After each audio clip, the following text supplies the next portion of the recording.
Friends, அனைவருக்கும் பொங்கல் வாழ்த்துக்கள். இன்னைக்கு நம்ம வீட்டில் ஈஸியாக சாக்லேட் ஃப்ளேவரில் கேக் செய்ய போகிறோம். வாங்க எப்படி செய்யலான்னு பார்க்கலாம். இது நம்ம ஃபஸ்ட்டு பட்டரோ சாக்லேட்டோ எடுத்து இப்போ மெல்ட் ஆகிட்டே இருக்குது. கொஞ்சம் கொஞ்சமாக லைட்டாக எப்போல்லாம் லைட்டாக ரொம்ப லைட்டாக மெல்ட் ஆகுதோ அப்போல்லாம் நீங்கள் லைட்டாக கலக்கி விடணும். கலக்கி விட்டால் கொஞ்ச நேரம் கழிச்சு அதுவே லைட்டாக இதாகிற மாதிரி மெல்ட் ஆகிடும். இப்போ நம்ம நல்லா பண்ண சாக்லேட் வந்து இப்போ நல்லா கலக்கிறதுக்கு நல்லா சாக்லேட் கலரில் ப்ரௌன் கலரில் நல்லா மிக்ஸ் பண்ணிகிட்டே இருங்க. மிக்ஸ் பண்ணால் கொஞ்சம் நேரம் இன்னும் மிக்ஸ் பண்ணால் அது ரெடி ஆகிடும். 2 மினிட்ஸ் மிக்ஸ் பண்ணிகிட்டே இருங்க. ஜாகரியும் சுகரும் நல்லா அரைச்சாச்சு. இதில் 1 கப் ஜாகரி 1 கப் சுகர் வந்து எடுத்து அது ரெண்டுத்தையும் பவுடர் பண்ணி வச்சிருக்கோம்னு சொல்லிட்டு இதாகணும்னு பயமா இருக்கு. மைதா இப்போ 1 கப் மைதா எடுத்துருக்கோம். அதை வந்து இதில் சேர்த்துக்கிறோம். அதில் வந்து இது சேர்த்துக்கிறோம். இப்போ 1 கப் மைதாவுக்கு வந்து 1 கப் மைதாவுக்கு வந்து 3/4 கப் கொக்கோ பவுடர் எடுத்துக்கிறோம். 3/4 கப் எடுத்துக்கிறோம். சாக்கோ பவுடர் வந்து இப்போ நம்ம மிக்ஸ் பண்ணிக்கலாம். இந்தாங்க, இதில் அளவு தான் இம்பார்ட்டன்ட். அதை சொல்லவே மாட்டேறீங்க யாரும். இது இப்போ நம்ம சால்ட் வேணும். சால்ட் எடுத்துருவோங்க. இப்போ நம்ம 1 கப் மைதாவுக்கு 3/4 கப் சாக்கோ பவுடர் ஆட் பண்ணிக்கலாம். இதுதான் வெண்ணிலா எசன்ஸ். இது வந்து நம்ம ரெண்டு டிராப்ஸ் நம்ம இதுல ஊத்திக்கலாம். ஊத்தினியா? நெக்ஸ்ட் தேவையான சால்ட் ஆட் பண்ணிக்கலாம்.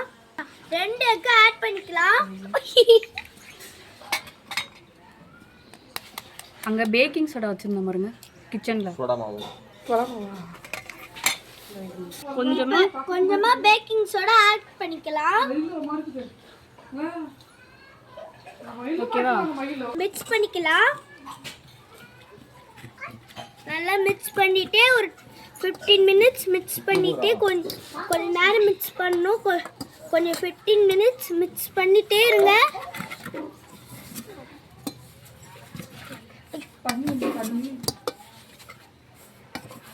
நல்லா கொலையா ஆயிடுச்சு.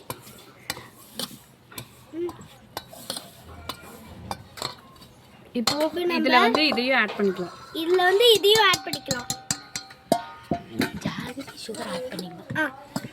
ஜாகரி சுகர் ஆட் பண்ணிக்கலாம். ஆட் பண்ணி நல்லா மிக்ஸ் பண்ணிக்கலாம். மிக்ஸ் பண்ணிட்டே இருங்க.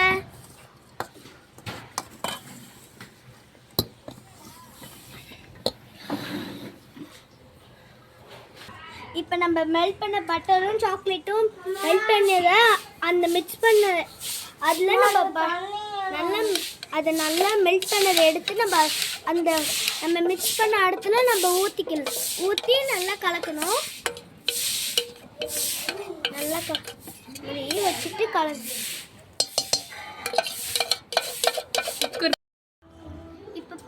இப்போ வந்து நம்ம கிட்கேட் போட்டோம். முந்திரி பாதாம் இதெல்லாம் முந்திரி போட்டு பாதாம் போட்டு அந்த குக்கர்ல நம்ம வைக்க போறோம். ஓகேவா? நம்ம வந்து இப்ப குக்கர் உள்ள வச்சிடலாம். உள்ள வச்சிட்டீங்களா? டைம் சொல்லிடுறா. 15 மினிட்ஸ் நம்ம வந்து குக்கர்ல போட்டு விசில் வைக்காம நம்ம கேக் ரெடி ஆச்சு. இது காலையிலேருந்து கஷ்டப்பட்டு செஞ்சது கொஞ்சம் சொதப்பல் ஆயிடுச்சு. ஆனால் ஃப்ரெண்ட்ஸ் கஷ்டமாக ரொம்ப சொதப்பலாக செஞ்சுருக்கோம். ஆனால் பரவாயில்ல, முயற்சி பண்ணி நாங்கள் செஞ்சு காட்டுறோம். அதோட டேஸ்ட்டே வேறு மாதிரி இருக்கும். ஒருத்தர் சாப்பிட்டு எப்படி இருக்குன்னு செக் பண்ணுறாங்க. கஷ்டப்பட்டு செஞ்சோம், அது கொஞ்சம் வேஸ்ட் ஆயிடுச்சு. ஆனால் பரவாயில்ல, அது நல்லா டேஸ்ட்டாக தான் இருந்தது. இப்படி அவங்க முயற்சி பண்ணி செய்வோம். சூப்பரா இருக்கு.